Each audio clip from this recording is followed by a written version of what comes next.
essentially, we want to correct the record, which of course a lot of us have been trying to do, but we just haven't had the reach and maybe we haven't had the frequency of voice to get it out there, get the message out there.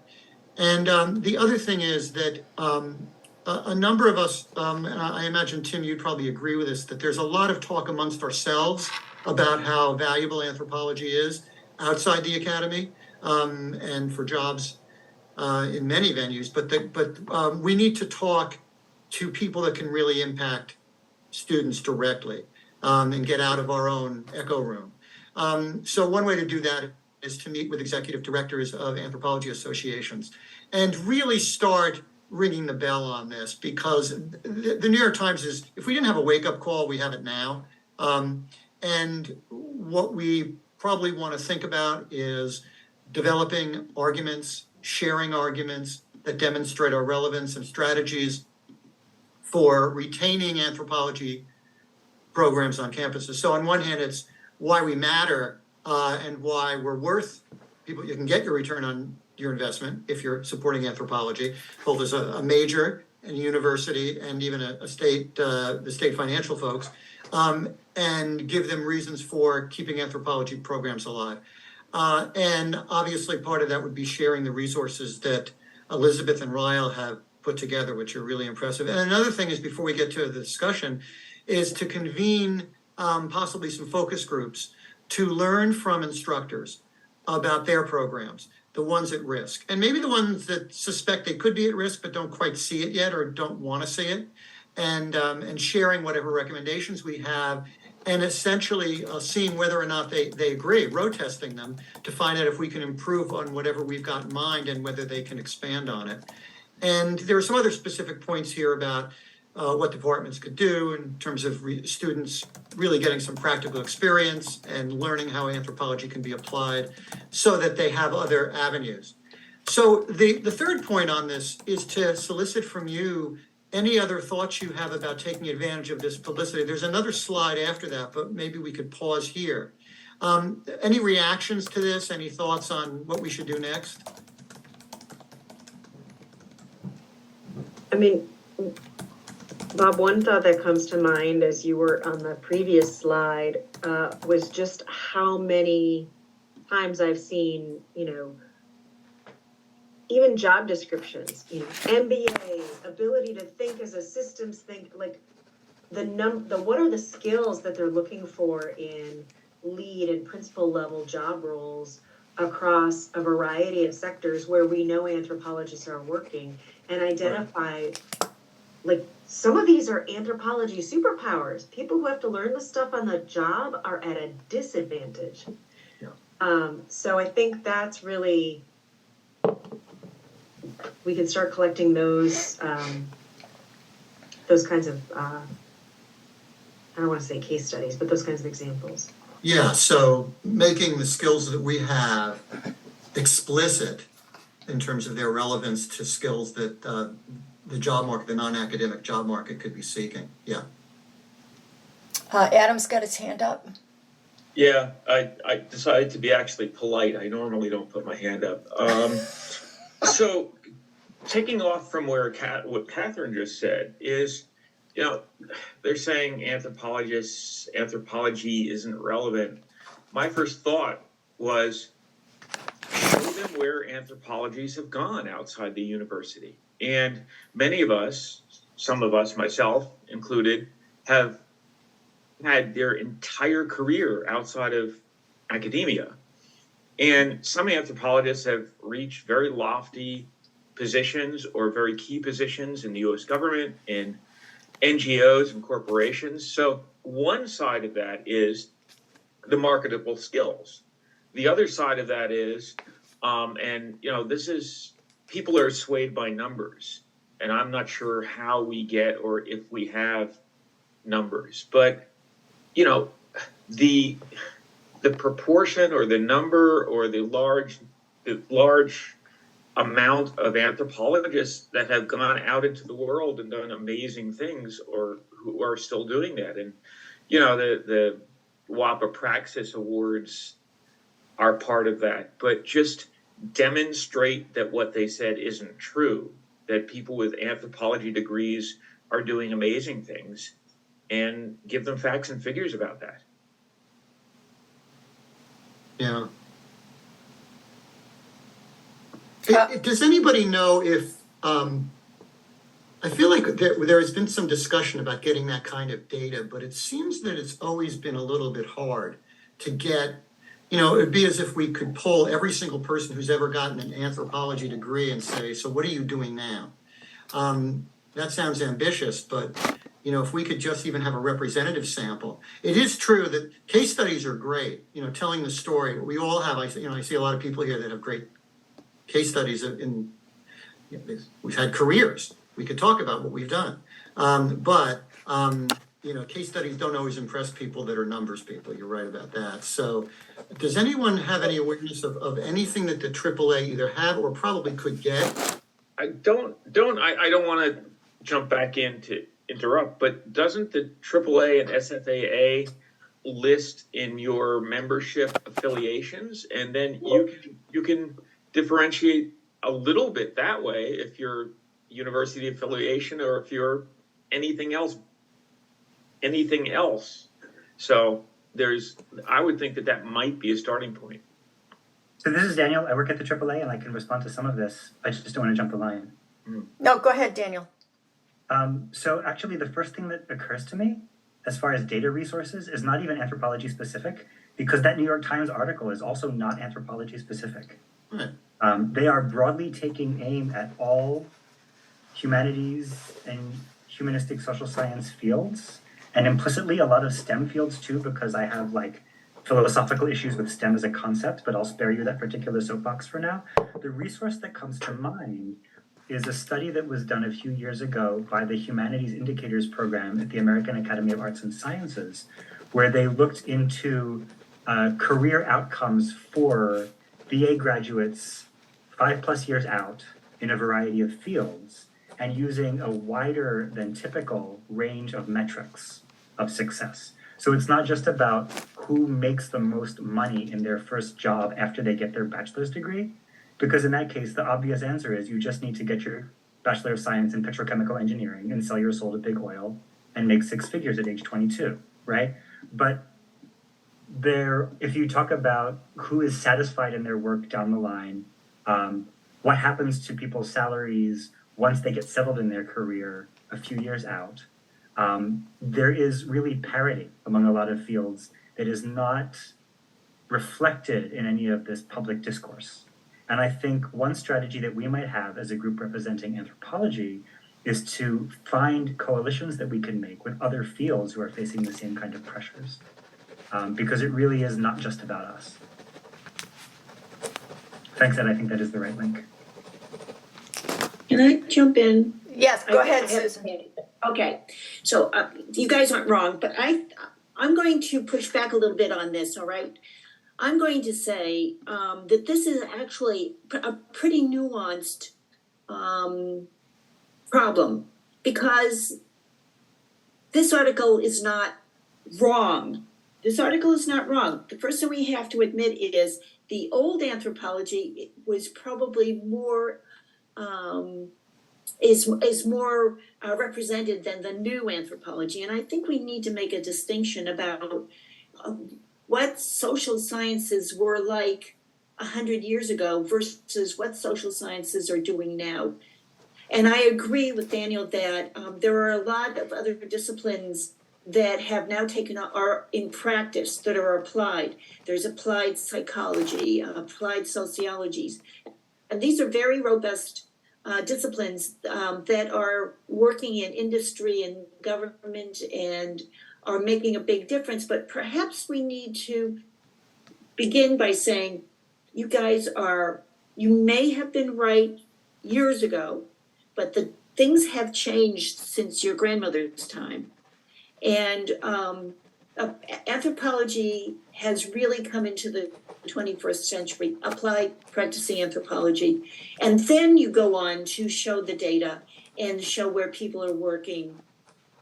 And we sort of separate ourselves out from those more traditional programs.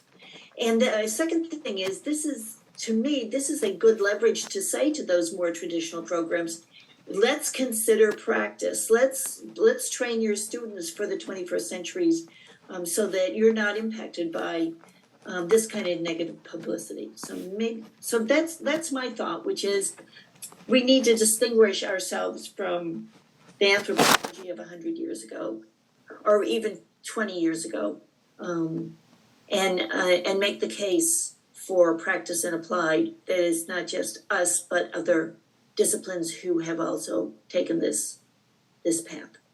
Thank you. That's good. Ray, you've had your hand up, and I see Tim and Scarlett also.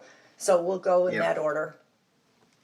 My initial thought here would be to also reach out to anthropologists who are engaged with other groups in the medical setting or in the social service setting, or in IT, any number of areas that anthropologists are collaborating with, and collect and get them to provide information on those collaborations and who they're working with, and the fact that there is life in as an anthropologist in all these different areas. I mean, and then you're developing a set of stories which are really helpful in articulating the value anthropologists bring in those collaborative settings. I mean, it's more, and then you're also collecting information from the other fields on how the anthropologists are involved and are being very helpful and important and critical and working in a very productive way. So it's more of a, reaching out as a community organizing effort to bring in collaborators on selling and making anthropology relevant. So Ray, in that case, who is the audience? Is the audience, is it students? Is it, the general media out there? Is it instructors who are not teaching anything about application and practice? Who is it? I think with enough different stories and little scenarios, I think you could use that in any number of different audiences, whether it's legislators and saying, you can't cut anthropology because look how valuable it is in these other settings. I'm certainly using that as evidence in a letter to the editors of the Times, and certainly to where schools, certainly in universities, and maybe the presidents of the university. It's really almost constructing a lobbying effort that is much more of, as I said, a community organizing approach, telling the story, using people to be in front of someone and saying, this is why I'm an anthropologist and this is why I work with this healthcare setting and this is the value I bring. And maybe the doctor or the nurse or the peers in those healthcare settings can be with the anthropologist speaking about that. I mean, it's very much looking at it as a lobbying effort to really construct a different narrative. Tim? Yeah, I actually have 2 points here. I think the article is well written, and I agree with Sue that there are points we need to address. And I want to bring up the counter argument that's kind of woven in here. It's not very strong. This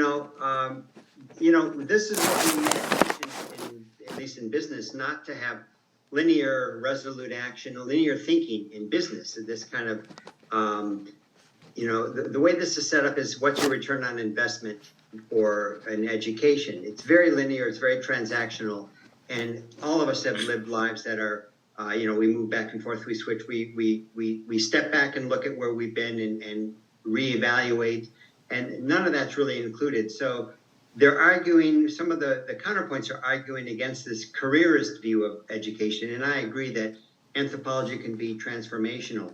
So that's just a point of view. The other thing I want to bring up is I just attended maybe 2-3 weekends ago. This was something in the business school that we're bringing out to all our students. It's called Responsible Business Leadership. And it was a program, it was a retreat that we had. We went out and we had several hundred students, and we do this, a number of weekends. And the point of this is to build into business training, in a sense, some of these Jesuit values, ethics, ESG values that are very popular today. And what struck me, and I talked with some instructors later, were I've come to realize how ethical anthropology is when you learn this as a leader, learning ideas of holism, critical reflexivity, emic points of view. This is what business leaders are trained, and it's something that is, again, against the siloed way of thinking, thinking differently, thinking ethically, using ESG values. And ESG is really big now. 10 years ago, you had like 15% of companies reporting ESG values. Now you have like 95% of companies report ESG values as critical. So ethics is really big. And this is where anthropology naturally contributes to this, especially in the form of training new leaders. So I think this is something we can leverage that is not always front center, but something that is, I think, of great value. Okay, Scarlett? Hi. So I think everybody has great points, and we can use this momentum for our advantage. I think the hype is there, and everybody, unfortunately, they mentioned anthropology 2 times, right? It was just not talking about anthropology, but we just happened to be mentioned twice. So we can use this for advantage. Now we have everybody's attention. And as a digital anthropologist, I think the best way to do that is telling short stories. Like, all anthropologists, when you're academic, you are a practitioner, a student can film a short video and tell their story of why anthropology is important, and throw some facts about, I work here, this is my background, and this is why anthropology is so important. And we can also make like a little campaign that includes the AAA, SFA, and, the Career Readiness, and other organizations partner with other deans and schools to bring more attention and try to write articles and do interviews with our local news stations, or maybe they can write, articles in newspaper. And that's how you bring a lot of attention. We have to use all the tools and advantage, whether it is, advanced technology such as social media, TikTok, Instagram, other platforms, and also newspapers, TV stations. And that's one way that we can, get the hype and be like, yeah, anthropology might have some old issues, because the article, was mentioning great points too, and you can use this one to change the negative, or the mindset of people or governments who also are not funding the program well, because some of the programs are, not very flexible for some students. And that's one of the reasons why a lot of people withdrew from the anthropology curriculum. That's just my humble opinion. Okay, thanks. Alex? Yeah, thanks for sharing this. And I'm a first timer here. Yeah. I guess a few things that come to mind for me. One is, and apologies, this is kind of a gut reaction, but what's new about this? People have been saying these sorts of things about the humanities, about us, about social science for quite a long time. Mm-hmm. I'm not saying it's not important and relevant for us to figure out how to address it, but there seems to be something familiar and recurring about this. I'm also thinking about this. I'm based in the UK, and I trained actually at the University of Edinburgh, despite the American accent. I'm originally from Atlanta. And I guess I'm also thinking about, what that conversation is looking like here with the Prime Minister, who is, dialing up STEM even further, making similar comments and conversations. Think about a lot of my students who, often come from privileged backgrounds. I think in the UK, anthropology is very much a elite subject. It's taught at the elite universities. A lot of those are very high theory as opposed to applied. And I wonder if we look to the UK, maybe as some warnings, but also maybe as another way of how we might look at this conversation in terms of how it's being addressed, how it's not being addressed, and some of the effects on it. And actually, I wonder if there's some comparative opportunity there. And then just another thought, shooting from the hip here, really. I guess I really like what you said, Catherine, and what you said, Timothy, about kind of understanding the language of business, understanding the language of our stakeholders, which I know from my own background and my training in academia, we are, or at least my old department, we're really not very good at, because we're not always very tied in or connected to or clued in or experienced with some of these more, I guess, industrial business type conversations.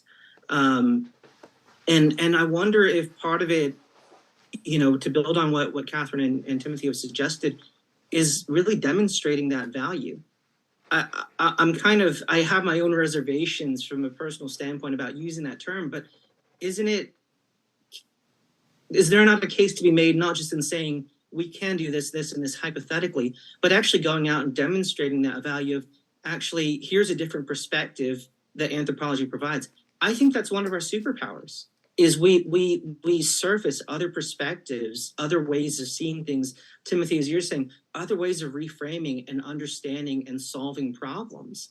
I was actually quoted in Vice magazine here in the UK this week, kind of along those lines of actually some of the return to office hybrid debate. Yes, we're so obsessed with the productivity conversation. How do we actually start to look at that through a different lens, perhaps through a cultural lens? I know we can pick that apart day and night in this group, but I wonder if actually we kind of say, here is actually what we add in terms of, here's another way of looking at this really hot button issue that a lot of people are thinking about.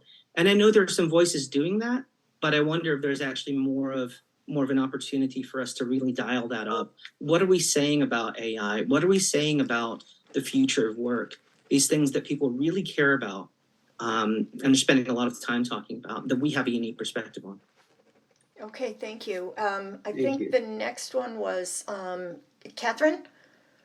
I've already spoken, so Ishita? Okay, Ipshita, you want to go ahead, and then we'll go back to Catherine. Yeah, thank you. I just wanted to add that, just listening to some of this, it makes me think also I've been having conversations with anthropologists in other fields recently. And one thing that struck me is how many of them actually don't call themselves anthropologists as part of their job titles, which might also lead to this kind of overwhelming impression that, oh, where are these anthrograds?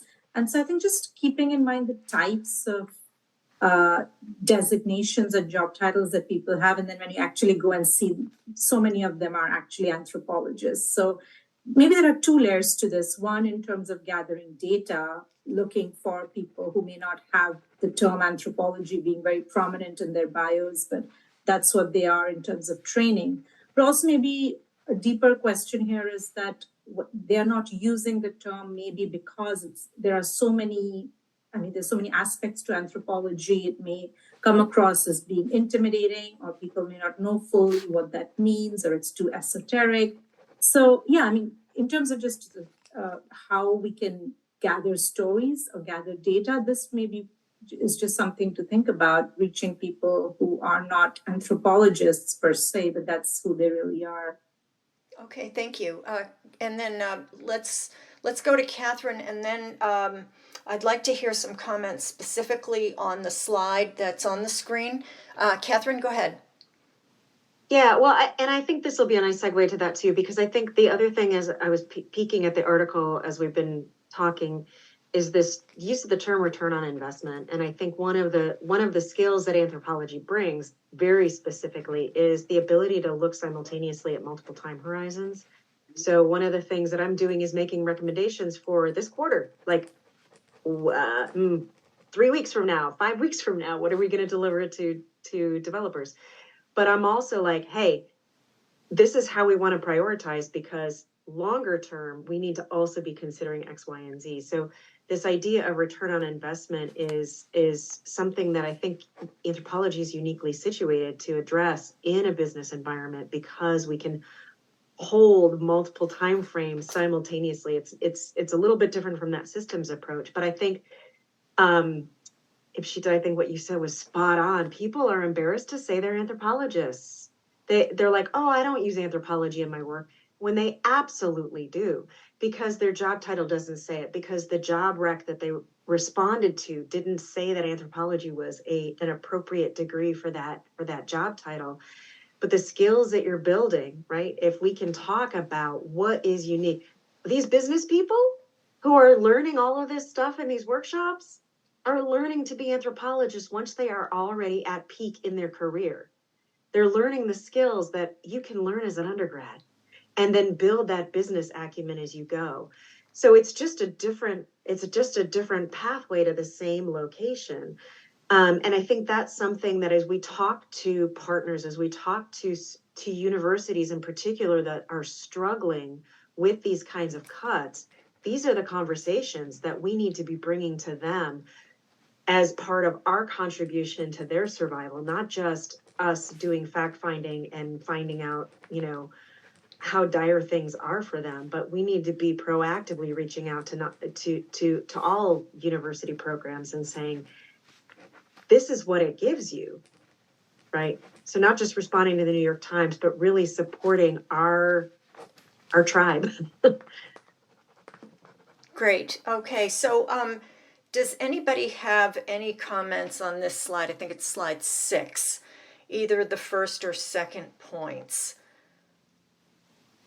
Good ideas, bad ideas. What are your reactions?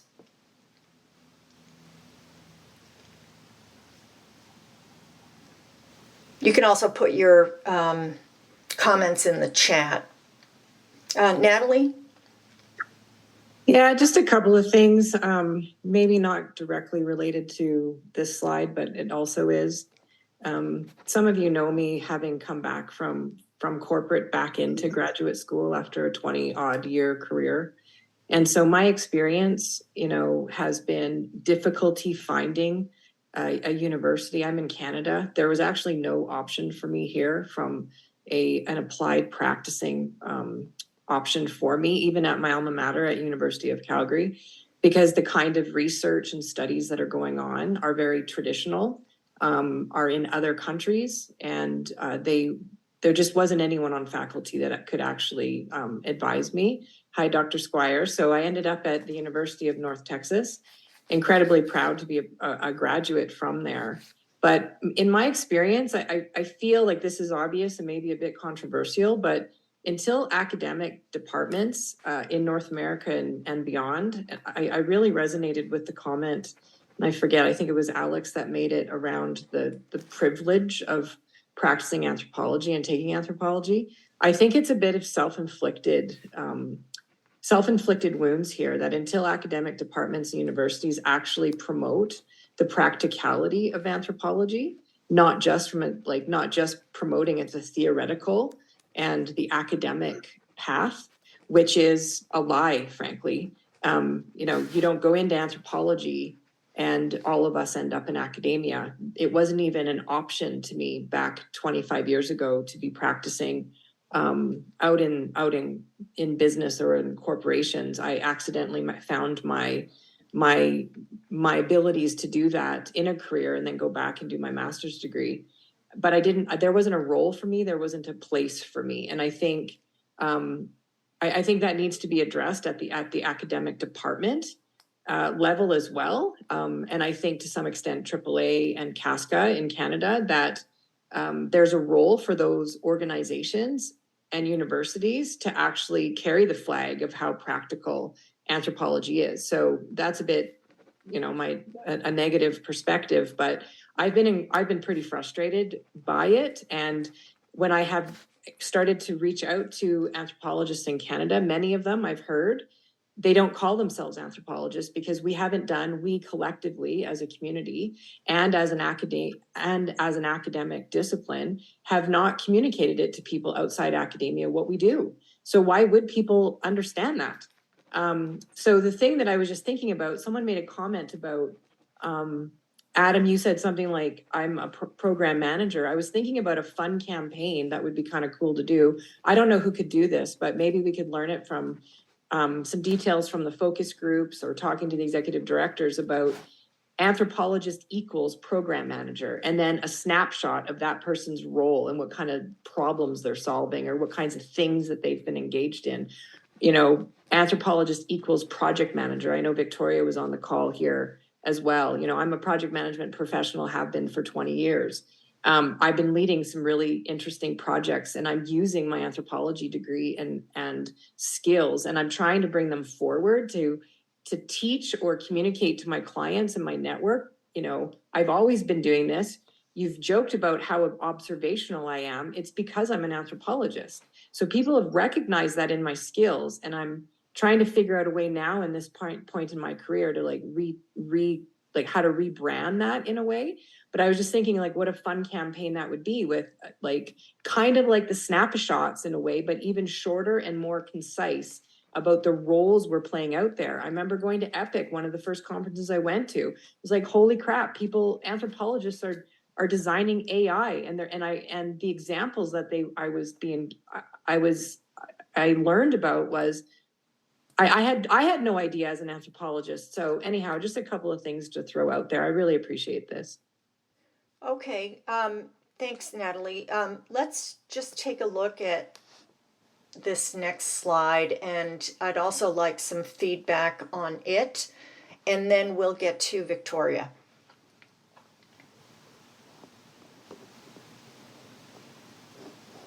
You want me to do that, Elizabeth? Yeah, please, go right ahead. Yeah, I wanted to add two things to the discussion. One of them is that, at least from my perspective, we should think about this as crisis management. And it is true that it's not new, but it seems to have gotten worse.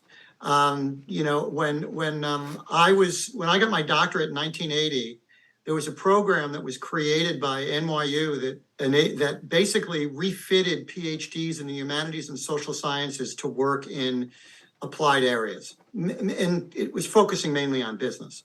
That program lasted for several years. They produced a lot of people that got lots of jobs. And then they said, well, we don't really need this anymore because we've fulfilled our goal. But then, of course, there are organizations now that exist for people with doctorates trying to get them to move on and to consider other options versus academia. And some of those are pretty, I think there's one called Beyond the Professorate. There are others out there too that have been around. You probably know about them.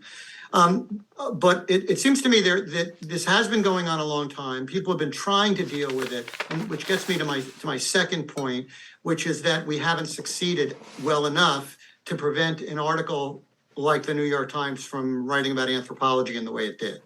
And so I think overall, in terms of thinking about this, we have to ratchet up whatever it is we're doing, and maybe take it more seriously. Does that mean, hiring a professional company to do a perception versus reality campaign? I don't know. But what it does mean is that I think we have to take what we've learned along the way and what we've talked about here, getting the survey work done, the case studies, all of that, writing articles, but we need to do much more because whatever we've been doing hasn't been enough. And those of us who've been watching this for a long time, some of us for decades, can attest to that, which comes around to this slide. What Elizabeth and I have been talking about a little bit is, so how do we move from here to the next step? And one of them is to really get the AAA, which has some resources, obviously, it's our organization, and get a working group together and figuring out strategically what should be doing and then working out the specific tactics. And one thought about this is that it's partly about introducing career preparation into anthropology programs. That's the one side of it. That's the supply side. But then on the demand side, what do we do to get more organizations to recognize all the skills that we know anthropologists have and hire even more of us? So those are tasks that could be dealt with by this working group and maybe with fresh ways of getting the word out. And one thought is that, I was thinking about the January 6th committee in Congress. Whether it was really successful, I guess is not for me to say, but it was a little bit bipartisan, not completely, but, having something bipartisan, as in somebody from practice and somebody from academia leading this working group would be really great. Somebody from academia who's open to the idea of change, and somebody from practice also. And I think somebody's mid-career, there are a number of us who are somewhat vintage who would be happy to advise on this, but some people that are kind of mid-career, have some experience. It'd be really great to have you lead this because you're really in the thick of it. And also along the way, really get the AAA's buy-in. They can't buy into what all of our recommendations are going to be, but basically to listen to what this group has to say and be committed to standing behind it, maybe putting some money behind it. Another thing is for the AAA to reach out to its own departmental services members. AAA offers webinars. What other things can be done on that front to get departments to do more? Again, with knowledge that we have, with case studies that we have, stories that we can tell. And then collaborating more with the SFAA. SFAA is on this. It's just that it doesn't seem to be large enough and be able to do as much as needs to be done. So what else could we do? Does anyone either now, or Elizabeth's going to have a slide when she asks for your personal donations of time. But any other thoughts on what we're missing here? Victoria, you wanted to get in on this?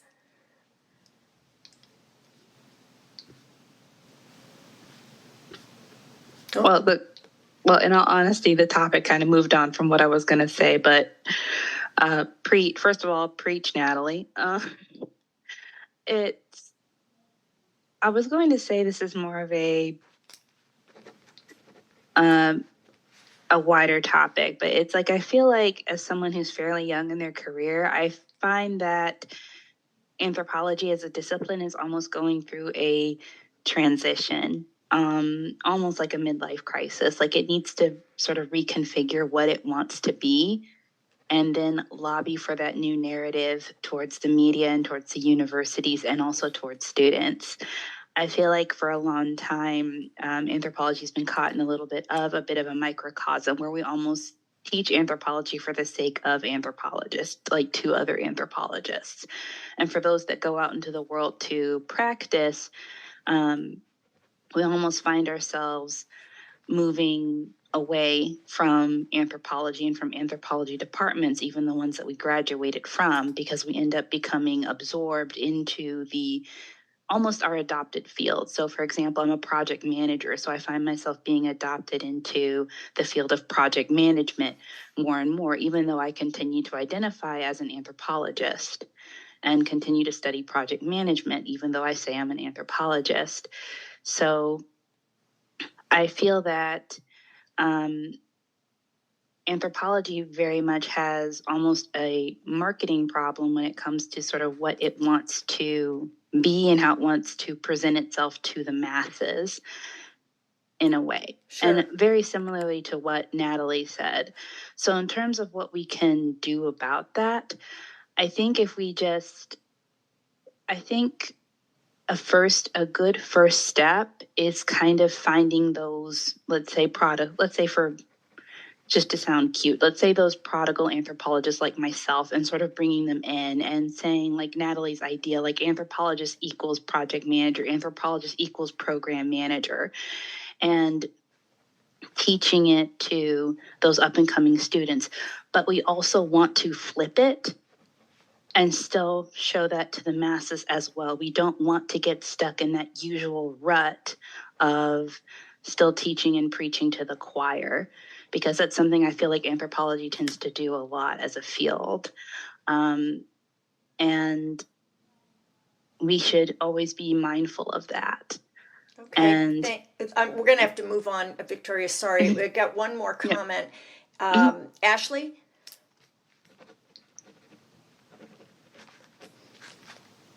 Hi there. So a couple of comments about the article specifically.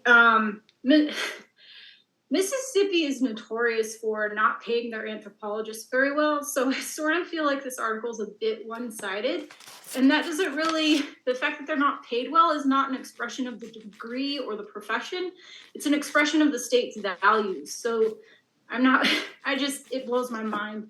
But anyway, successful computer science is informed by humans. Apple, Microsoft, Southwest, Intel, they all have departments devoted to anthropology. Sometimes they call it human experience, but most of the time it's anthropology. And in our training, we talk about all the areas that we can go into, but then we're surprised that we do not have the title of anthropologist. The fact is, people want to know what it is that we do. And so when we are anthropologists, if we're doing all of those things, okay, then we're probably academics, we're probably in the field. But if we're talking about policy analysts, for example, I mean, I do this as part of my job. I'm still called an anthropologist, but sometimes that's all somebody wants out of a job or wants you to do out of the job as policy analyst. So we are trained in a lot of these things. And I guess I'm just not surprised that we can't be called anthropologists and do everything. We're required to have a title, so to speak. So that's my comment. Thank you. Okay, great. Well, we've heard an awful lot of ideas here, and there have also been a number of comments in the chat, which we haven't had a chance to get to, and I see that it is now 5 o'clock, and I really do want to keep these meetings to an hour.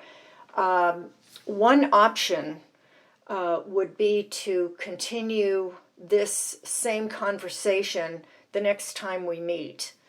In the meantime, we could send out the comments that we heard today in sort of a bulleted form, along with others that come in via email. I got some last night, for example, and include the preliminary ideas that Bob and I had here, and put them all in one list. We cannot do everything. We can do some things, and we sort of need a plan. So how does that sound, that we continue the conversation the next time that we meet? That would not be until January, so that's the downside.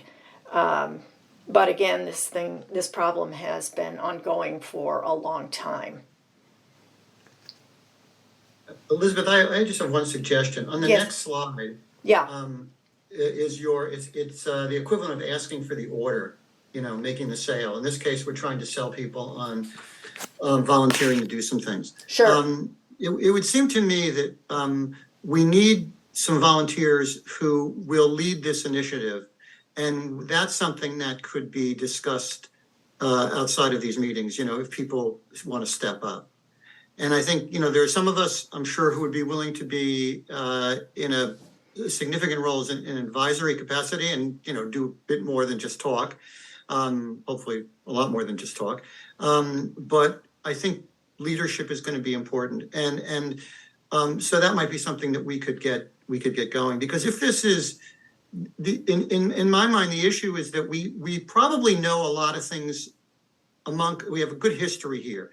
We know a lot of things that haven't worked. We know a lot of things that really, really should work. It's just that we never did enough of them. We didn't have a loud enough megaphone, and we couldn't do it consistently enough. And that's, I've heard a lot of ideas here that are great ideas, and we've done a lot of them. We just probably haven't done them enough. And so that's something that we should figure out. How do we get around that? How do we make this bigger and hit harder? And then obviously there are other strategic considerations that we could talk about. But if people are willing to volunteer to be a part of this, that would be helpful, because then we could at least start to see what a group looks like that wants to play an active role. Yeah, well, I mean, obviously we would need to have a number of people working on this. This is not a one-person, two-person effort. So if you are interested, please contact me via email, or you can put a note in the chat if that sounds good.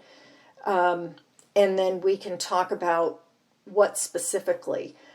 In the past, for example, when we've run student focus groups, it really only took a few people. Say, I don't know, Zahira was there, Ryle, shoot, I'm forgetting the other person that was there. But at any rate, it only takes a few people to run some of these things. And we would have to have, people helping with this effort so that we could get things done in a fairly timely fashion.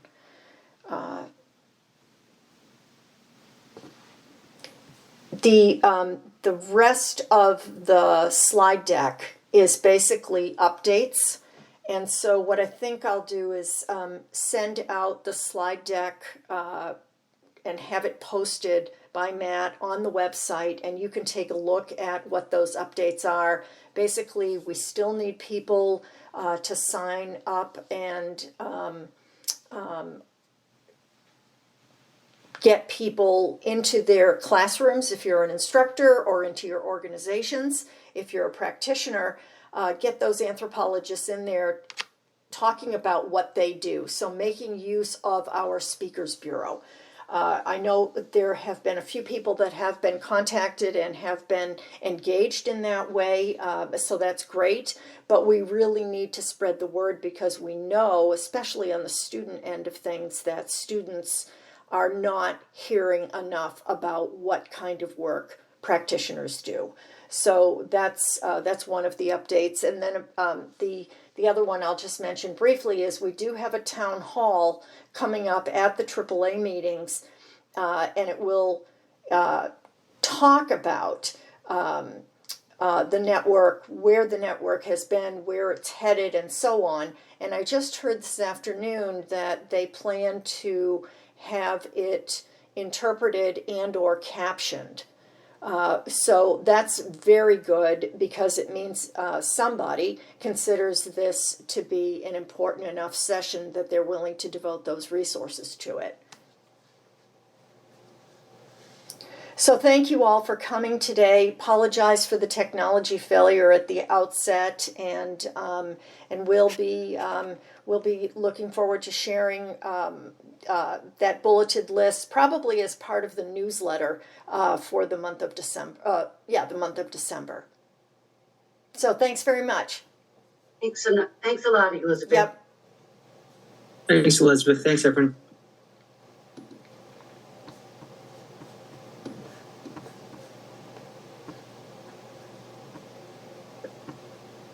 Hi, Elizabeth, it's Scarlett. Nice to have you online. I would like to help, so just let me know, which sure. role you would like me to. Yes, thank you so much. I appreciate that. Yeah, if there's anything else, you want me to help, I have some free time. Unfortunately, I won't be able to go to the conference in Toronto. Right. I forgot to renew my passport. So I'll just be cheating from Florida to all of you. Sure, no problem. But I will be definitely going to this, what's it called, the one in New Mexico next year. Oh, I'll in text you Santa Fe. about. Great. Yeah, Santa Fe. That's Yeah. terrific. Yeah, so, let me, you think will be the best part I can help, I'm more than happy to help. You know me. Thank you so much. I really appreciate that. Yeah. Okay, we'll be in touch then. Okay, great. Take care. Awesome. All right, bye. Bye. Bye, Daniel. You know who to talk to for all the DSP stuff. Yeah, you. And I'm just wondering. Someone should ask the DSP to dig in on these issues. I know a guy.